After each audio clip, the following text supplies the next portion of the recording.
बच्चों, welcome back to my channel. My name is Abha Tiwari and this is second lecture on chemical reactions and equation. अब जो हमारा lecture number 1 था उसके अंदर हम लोगों ने सीखा था how to write a chemical equation. ठीक है, इन केस अगर आपने वो वीडियो नहीं देखा है तो नीचे डिस्क्रिप्शन बॉक्स में उसका लिंक है, जाके आप वो वीडियो देख सकते हो. ठीक है, अब ये जो हमारा सेकेंड लेक्चर है इसके अंदर हम सीखेंगे how to balance a chemical equation, जिसमें काफ़ी सारे बच्चों को प्रॉब्लम आती है. ठीक है, तो चलो इक्वेशन बैलेंस करने से पहले हम पहले रीज़न जान लेते हैं. Why do we balance a chemical equation?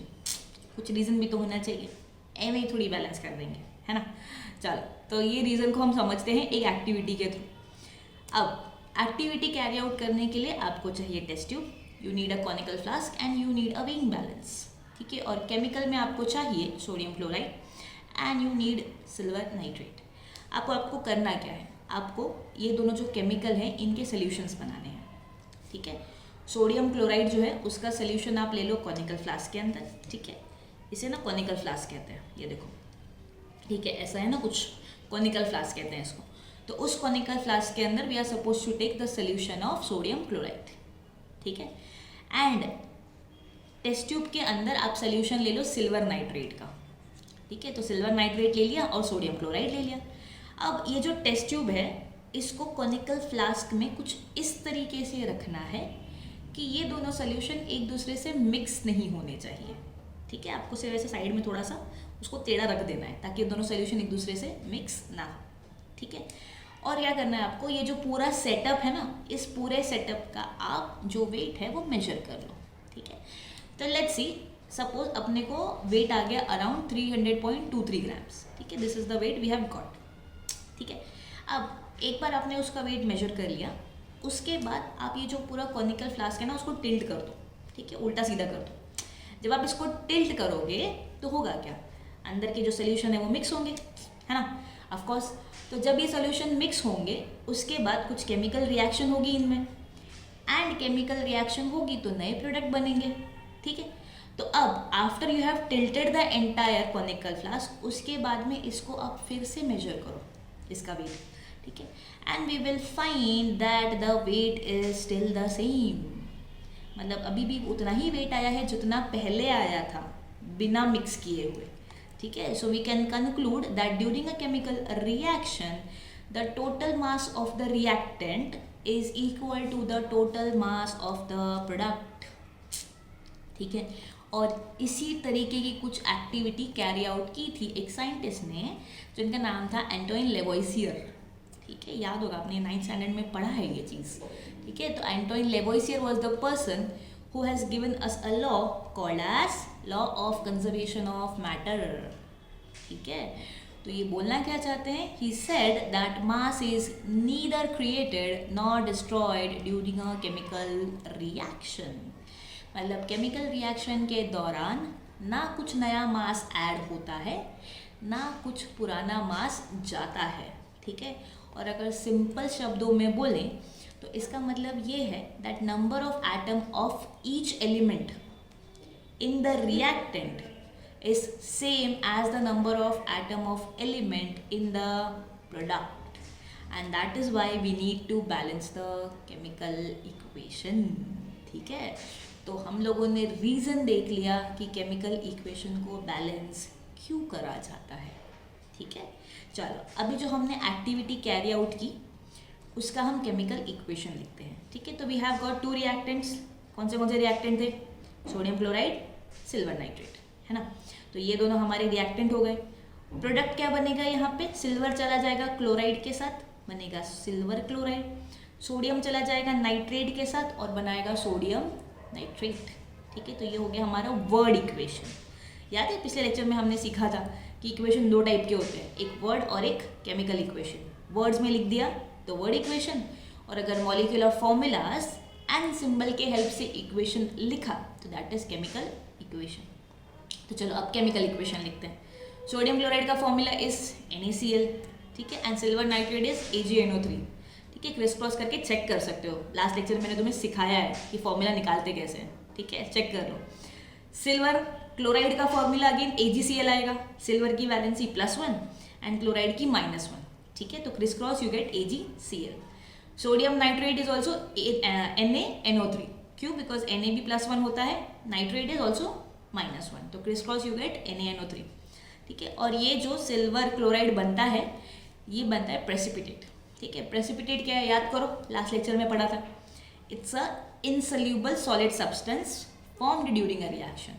मतलब ये जो सिल्वर क्लोराइड बनता है ये डिजॉल्व नहीं होता पानी में, तो ये इनसल्यूबल होता है जिस वजह से नीचे सेटल डाउन हो जाता है. इसके लिए हम इसे प्रेसिपिटेट कहते हैं. एंड ये जो प्रेसिपिटेट है इसका कलर होता है वाइट. ठीक है, तो चलो अब हम चेक करते हैं कि number of atom on LHS and RHS equal है कि नहीं, क्योंकि हमें इक्वेशन बैलेंस करना है, राइट. चलो अब हम लोगों ने यहाँ पे एक टेबल बना दिया है और हम LHS RHS को कंपेयर करेंगे. ठीक है, अब सोडियम एटम जो है LHS पे देखो कितना है, 1 है. ठीक है, तो यहाँ पे हम लिख देंगे इट इज़ 1. RHS पे कितना है देखो, RHS पे भी 1 ही है, तो हम यहाँ पे भी 1 लिख देंगे. ठीक है, तो सोडियम तो दोनों साइड पे सेम है भाई.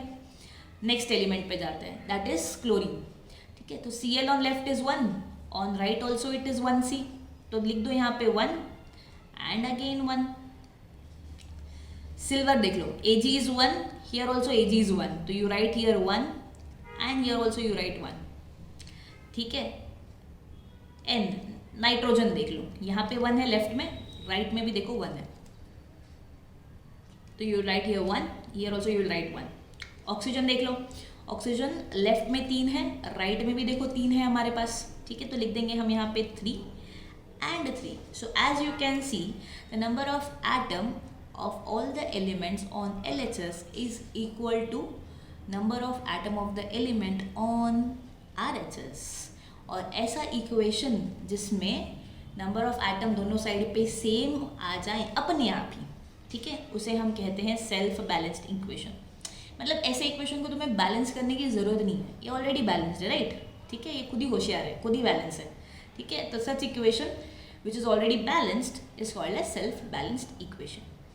बट ऐसे बहुत सारे इक्वेशन होते हैं जो सेल्फ बैलेंस नहीं होते, जिन्हें आपको बैलेंस करना होता है.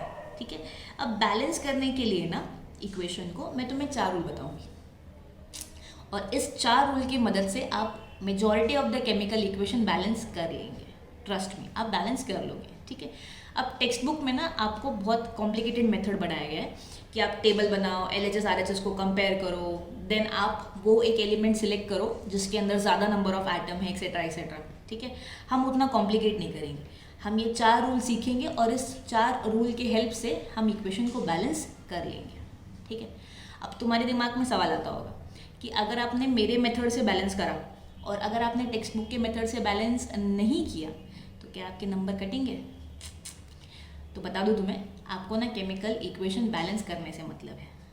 ठीक है, चाहे आप मेरे मेथड से करो चाहे आप टेक्स्ट बुक वाले मेथड से करो, they just expect you to write a well balanced equation, that's it. ठीक है, चलो तो नाउ लेट अस स्टार्ट. तो फर्स्ट वाला जो हमारा रूल है, the rule says start balancing from left to right. ठीक है, मतलब आपको सबसे ज़्यादा एटम कौन से एलिमेंट के हैं या टेबल वेबल बनाने की ज़रूरत नहीं है, सीधा केमिकल इक्वेशन लिखो, लेफ्ट टू राइट बैलेंस करना स्टार्ट कर दो, धड़ धड़ धड़ धड़ करके. ठीक है, चलो नेक्स्ट क्या है कि बैलेंस करने के लिए आपको सिर्फ एक ही चीज़ करना अलाउड है, that you can only do multiplication. ये चीज़ याद करना. ठीक है, you can not add, you can not subtract, you can not divide, सिर्फ आप मल्टीप्लाई ही कर सकते हो. मतलब फॉर एग्जाम्पल ऐसा कोई इक्वेशन हो, magnesium reacting with oxygen, oxygen को लिखते हैं हम O2 because it is diatomic. ठीक है, giving us magnesium oxide that is MgO. ठीक है, क्यों MgO है? बिकॉज Mg की वैलेंसी +2 है एंड ऑक्सीजन की -2 है, तो क्रिस क्रॉस करेंगे 2 उड़ा दिया, क्या मिल गया? MgO. ठीक है, now here you can see magnesium on left is 1, on right it is 1. चलो मैग्नीशियम बैलेंस है. Oxygen on left is 2, on right it is 1. ठीक है, अब आप ऐसे नहीं कर सकते कि भाई राइट में एक ही ऑक्सीजन है तो प्लस एक O लगा दिया यहाँ पे. ठीक है, तो आप ऐड नहीं कर सकते, या तो आप ये ना कर दो कि भाई लेफ्ट में एक ऑक्सीजन माइनस कर देते हैं. ठीक है, तो हो जाएगा एक ऑक्सीजन. तो ये सब चीज़ नहीं कर सकते आप. You can not add, you can not subtract, you can not even divide. सिर्फ आप एक ही चीज़ कर सकते हो, दैट यू कैन मल्टीप्लाई. ठीक है, और अगर इसको मल्टीप्लाई करेंगे हम, ठीक है, तो मल्टीप्लाई करके भी आप कैसे इसको बैलेंस कर सकते हो? फॉर एग्जाम्पल यहाँ पे देखो ऑक्सीजन 2 था लेफ्ट में, राइट में एक ही है, तो क्या करेंगे, मल्टीप्लाई ही करना अलाउड है, तो यहाँ पे 2 से मल्टीप्लाई कर देते हैं तो ऑक्सीजन 2 हो गया, राइट। तो आप क्या कर सकते हो, बैलेंस करने के लिए सिर्फ मल्टीप्लाई ही कर सकते हो, कुछ और करना अलाउड नहीं है, ठीक है। और जिस नंबर से आप मल्टीप्लाई करते हो उस नंबर को कहा जाता है कोएफिशिएंट। सो ये जो 2 हमने यहाँ पे लिखा है, this is called as coefficient and this is written before the molecular formula. जैसे कि यहाँ पे हमने MgO के पहले 2 लिखा हुआ है, ऑलराइट। तो ये हो गया हमारा second rule, that for balancing you can only do multiplication and the number multiplied should be written before the formula and that number is called as coefficient, ठीक है। चलो अब थर्ड रूल क्या बोलता है कि जब आप कोई नंबर से मल्टीप्लाई करो एक पर्टिकुलर एटम को बैलेंस करने के लिए, then check for its neighbouring atom. मतलब अगर हमने यहाँ पे O को बैलेंस करने के लिए 2 से मल्टीप्लाई किया था MgO को, तो आप उसके नेबरिंग एटम को चेक करो, मतलब आप मैग्नीशियम को चेक करो, ठीक है, मतलब उसके बाजू वाले एटम को चेक करो। क्यों? बिकॉज ऑब्वियसली वो भी तो डिस्टर्ब हुआ रहेगा, है ना। आप कुछ भी चीज़ करते हो, मतलब घर पे भी कुछ करो तो बगल वाला डिस्टर्ब हो जाता है ना कई बारी। तो यहाँ पे भी सेम चीज़ है, अगर हमने 2 से MgO को मल्टीप्लाई किया ऑक्सीजन को बैलेंस करने के लिए, तो हुआ क्या है कि हमारा जो Mg है वो भी डिस्टर्ब हो गया, ठीक है। तो when you multiply check for the बाजू वाला आइटम, ठीक। Next, if there is a case कि एक इक्वेशन में आपको एक साइड पे नंबर ऑफ एटम ऑड आ रहा है एंड दूसरे साइड पे नंबर ऑफ एटम अगर आपको इवन आ रहा है, ठीक है, और अगर आपके पास ऐसा ऑड और इवन वाला क्या बोलते हैं इक्वेशन आ गया है, तो आप क्या करोगे, आप ऑड को बनाओगे इवन, ठीक है, मतलब ऑड साइड को आप इवन बनाओ। कैसे बनाएंगे? बाय मल्टीप्लाइंग इट विथ 2, ठीक है। तो यही जो हमारा 4 रूल है, यही रूल के हेल्प से हम क्या करेंगे, सारे इक्वेशन को बैलेंस कर लेंगे, ठीक है। तो इसका फटाफट स्क्रीनशॉट ले लो, इसको याद कर लो, विल सी सम एग्जाम्पल्स। चलो, तो here we have first example over here. यहाँ पे है C plus O2 that is carbon plus oxygen giving us CO2 carbon dioxide, ठीक है। अब देखो सबसे सिंपल इक्वेशन है, थोड़ा सा सिंपल करेंगे, फिर थोड़ी सी डिफिकल्टी लेवल बढ़ाएंगे, ठीक है। अब carbon on left is 1C, on right it is 1, oxygen on left is 2, on right it is 2, so it is a self balanced equation, right. Self balanced की स्पेलिंग भी नहीं आ रही है यहाँ पे, okay. So self balanced equation है SELF, self balanced equation, ठीक है, अपने आप बैलेंस है, कुछ करने की जरूरत नहीं है, ठीक है। नेक्स्ट, यही वाला जो इक्वेशन जो अभी हमने देखा था, magnesium Mg plus O2 giving you MgO, magnesium oxide, ठीक है। Magnesium on left is 1, on right it is 1, चलो मैग्नीशियम बैलेंस। नेक्स्ट एटम पे चले जाओ, oxygen on left is 2, on right it is 1, ठीक है। अब मैंने क्या बोला कि बैलेंसिंग के लिए सिर्फ एक ही चीज़ करना अलाउड है, दैट इज मल्टीप्लीकेशन। तो O को हम 2 कैसे बनाएंगे, 2 से मल्टीप्लाई करके, ठीक है। अब थर्ड रूल क्या बोल रहा था, याद करो कि जब भी आप कोई एटम को बैलेंस करने के लिए मल्टीप्लाई करते हो, चेक फॉर इट्स बाजू वाला एटम। तो इसके बाजू वाला एटम कौन है, Mg है, क्योंकि वो भी डिस्टर्ब हो जाता है। तो अगर अपन ने O को 2 बनाया तो Mg भी तो 2 बन गया, ठीक है। तो लेफ्ट में देखो Mg एक ही है, अब इसको भी 2 बनाना पड़ेगा, तो यहाँ पे हमको Mg को भी 2 से मल्टीप्लाई करना पड़ेगा। तो अब देखो LHS RHS इक्वल हो गए, मैग्नीशियम भी 2 2 हो गया और ऑक्सीजन भी 2 2 हो गया, ठीक। चलो next, here we have an equation Zn plus CuSO4 giving us ZnSO4 plus Cu, ठीक है। चलो चेक करते हैं, जिंक 1 राइट पे 1 बैलेंस, कॉपर 1 कॉपर राइट में 1 बैलेंस, S1 S राइट में भी 1 बैलेंस, ऑक्सीजन 4 राइट पे भी 4 बैलेंस। सो अगेन ये वाला भी इक्वेशन जो है वो सेल्फ बैलेंस्ड है, हमको कुछ करने की जरूरत नहीं है। नेक्स्ट देखेंगे CaCO3 when it is heated, ये जो डेल्टा वाला साइन है इसका मतलब होता है हीटिंग कर रहा है यहाँ पे, ठीक है। तो when you heat calcium carbonate it decomposes to give you calcium oxide that is CaO and carbon dioxide CO2 gas, ठीक है। चलो बैलेंसिंग चेक करते हैं, कैल्शियम 1 राइट पे 1, कार्बन 1 राइट पे 1, ऑक्सीजन 3 राइट पे देखो 1 + 2 3, ठीक है। तो ऑक्सीजन भी बैलेंस्ड है। अगेन ये वाला भी इक्वेशन कैसा है, सेल्फ बैलेंस्ड है। Next, potassium chromate reacting with barium sulphate BaSO4 giving you K2SO4 potassium sulphate and barium chromate. तो ये जो बेरियम क्रोमेट है इसका प्रेसिपिटेट बनता है। लास्ट लेक्चर में हमने ये एक्टिविटी डिस्कस करी है। Barium chromate is yellow colour का प्रेसिपिटेट, चेक करना लेक्चर नंबर 1। चलो बैलेंसिंग चेक करते हैं। Potassium on left is 2, on right again 2, chromium 1, right पे 1। ऑक्सीजन कितना है देखो 4 + 4 8, राइट पे देखो 4 + 4 अगेन 8, ठीक है। बेरियम 1, राइट पे देख बेरियम 1, ठीक है। सल्फर 1, राइट पे भी सल्फर 1, ठीक है। तो again it is also a self balanced equation, ठीक है। तो ये कुछ हमने एग्जाम्पल कर लिए, कुछ और एग्जाम्पल करते हैं। चलो 6th example we have H2SO4 sulphuric acid reacting with calcium chloride CaCl2 giving you HCl hydrochloric acid and calcium sulphate CaSO4 जिसका बनता है प्रेसिपिटेट, ठीक है। चलो चेक करते हैं। हाइड्रोजन लेफ्ट टू राइट जाना है तुम्हें, तो hydrogen on left is 2, on right it is 1, ठीक है। तो पहला ही एलिमेंट बैलेंस नहीं है। अब हाइड्रोजन लेफ्ट में 2 है, राइट पे 1 है। बैलेंस करने के लिए क्या करोगे? बैलेंस करने के लिए आप हाइड्रोजन को बना दो यहाँ पे 2, ठीक है। अब हाइड्रोजन को 2 बनाया, उसका बाजू वाला क्लोरीन क्या हो गया? डिस्टर्ब हो गया। तो क्लोरीन भी तो 2 बन गया। चेक करो लेफ्ट में, क्लोरीन तो 2 ऑलरेडी है, ठीक है। मतलब चलो सही चल रहा है यहाँ तक। बाकी के एलिमेंट चेक करेंगे। Sulphur on left is 1, right पे 1 है। ऑक्सीजन 4 है, राइट पे 4 है। कैल्शियम 1 है, राइट पे 1 है, ठीक है। तो now the equation is balanced. Next N2 + H2 giving you NH3, nitrogen plus hydrogen reacting to give you NH3 that is ammonia.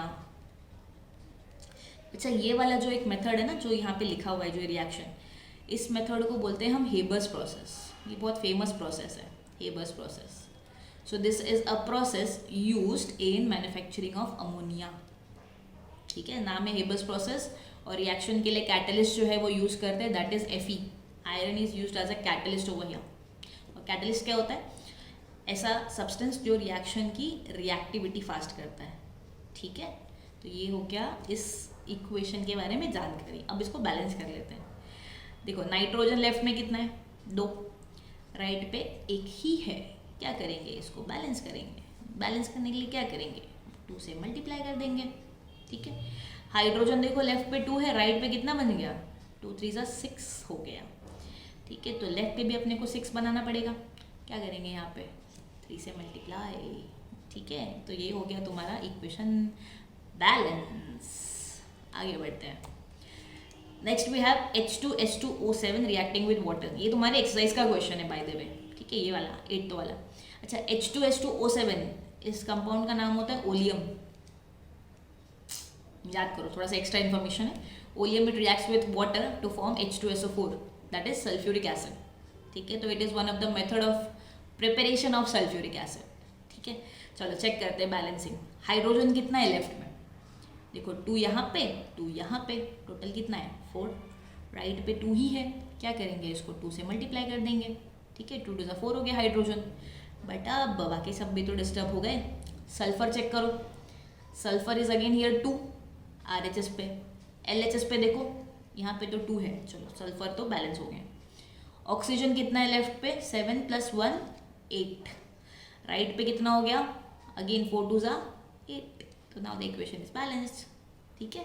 चलो next SO2 + H2S giving you S + H2O, ठीक है। इसको बैलेंस करते हैं। चलो सल्फर कितना है left में? 2, ठीक है। एक यहाँ, एक यहाँ, ठीक है। राइट पे 1 ही है, तो पहले इसको 2 से मल्टीप्लाई कर दो। सल्फर 2 बना दिया। चलो नेक्स्ट पे जाते हैं अपन। Oxygen on left is 2, on right it is 1। तो क्या करेंगे? 2 से मल्टीप्लाई कर देंगे। अब जब ऑक्सीजन को 2 से मल्टीप्लाई किया तो हाइड्रोजन कितना बन गया? 4। लेफ्ट पे चेक करो कितना हाइड्रोजन है। हाइड्रोजन लेफ्ट पे है सिर्फ 2। 4 कैसे बनाएंगे? 2 से मल्टीप्लाई करके, ठीक है। बट यहाँ पे एक और चीज़ नोट करो।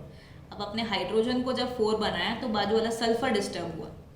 अब लेफ्ट में कुल मिला के 3 सल्फर है। चेक करो, 1 यहाँ पे, ठीक है, और 2 यहाँ पे, ठीक है। तो हमने जो ये 2 लिखा था राइट में सल्फर के सामने, अब क्या करना पड़ेगा? इसको इरेज करना पड़ेगा हमें, एंड इरेज करके हम यहाँ पे क्या लिखेंगे, we will write here 3। Now the equation is balanced. ठीक है, तो कभी कभार ऐसा भी हो सकता है कि आपको कोएफिशिएंट्स बार बार चेंज करने की ज़रूरत पड़ सकती है। तो डायरेक्टली जब आप फेयर पेपर लिखते हो ना एग्जाम में, ठीक है, तो वहीं पे आप ऐसा उसको गन्ना नहीं करना, ठीक है, स्क्रिबल नहीं करना वहाँ पे। एक बार आप रफ में उसको बैलेंस कर लेना एंड फिर बाद में उसको मेन पेपर में उतार देना जहाँ पे आप आंसर लिख रहे हो। ठीक है, चलो next 10th equation. N A कितना है लेफ्ट में 1, राइट पे कितना है 2। ठीक है, क्या करेंगे, बैलेंस करने के लिए लेफ्ट पे 2 से मल्टीप्लाई कर देंगे। ठीक है, ऑक्सीजन चेक करो कितना हो गया, 2 यहाँ पे एंड 4 यहाँ पे, 6 हो गया। यहाँ पे कितना है 4 एंड यहाँ पे 1 5 ही है।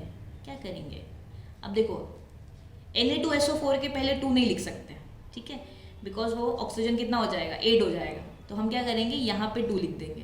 ठीक है, H2O के पहले। तो अब देखो ऑक्सीजन 6 हो गया ना, 4 यहाँ से एंड 2 यहाँ से, 6 हो गया।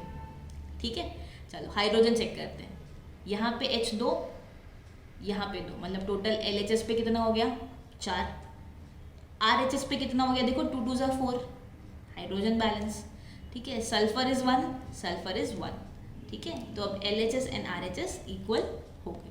ठीक है, तो इस लेक्चर के अंदर बेसिकली हम लोगों ने सीखा कि इक्वेशन को बैलेंस क्यों करा जाता है, फिर हमने रूल्स देखे कि what are the rules to balance a equation, and हमने कुछ एग्जांपल्स देखे। ठीक है, so that's it with today's lecture. अगर आपको आज का लेक्चर पसंद आया तो please hit the like button, subscribe to the channel if you are new, and if you have any feedback please do write it in a comment section. अब जो हमारा नेक्स्ट लेक्चर होगा इस चैप्टर का, उसके अंदर हम टाइप्स ऑफ रिएक्शन देखेंगे। ठीक है, till then thank you, bye bye.